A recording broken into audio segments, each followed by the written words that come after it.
Vamos dar início então, pessoal, à aula de hoje. Ontem nós falamos sobre o formato e o tamanho dos arcos permanentes. Hoje nós iremos começar a aula falando dos arcos descidos, tá? Descidos de criança mesmo, os dentes de leite, que a gente costuma falar, né? Já cheguei a comentar com vocês que dente descido é o que a gente conhece por dente de leite, tá? Então vamos ver o formato desses dentes, desses arcos infantis aí, tá bom? Com relação à sua forma, gente, a disposição dos dentes nesses arcos vai ser diferente dos permanentes, tá? A sua disposição ela vai ter uma forma de hemicircunferência. Então é como se fosse metade de uma circunferência. Ele é pequenininho, tá?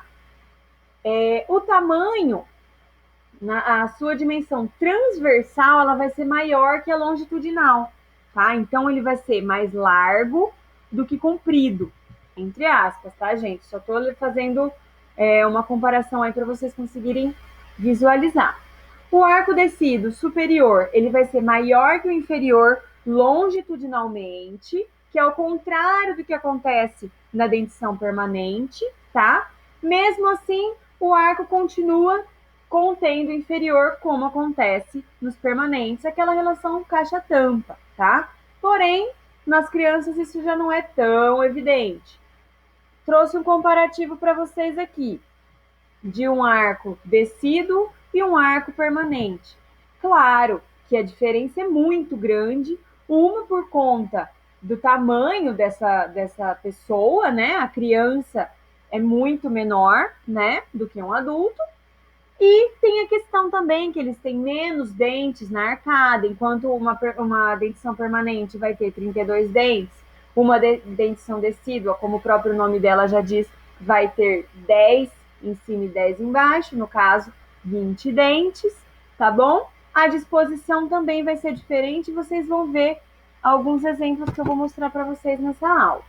Com relação às relações interproximais entre um dente e outro, a gente observa a presença de diastemas.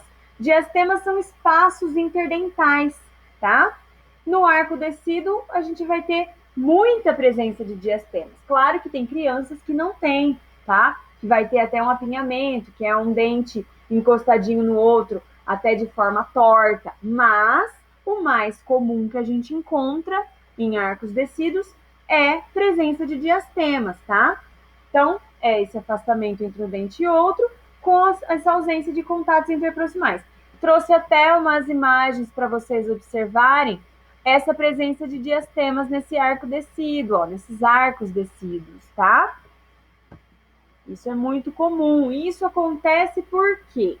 Porque logo virá a dentição permanente, essa criança vai crescer, essa arcada vai se desenvolver e esses espaços já estão aí propositalmente para que quando os dentes permanentes vierem, eles consigam se encaixar adequadamente, beleza?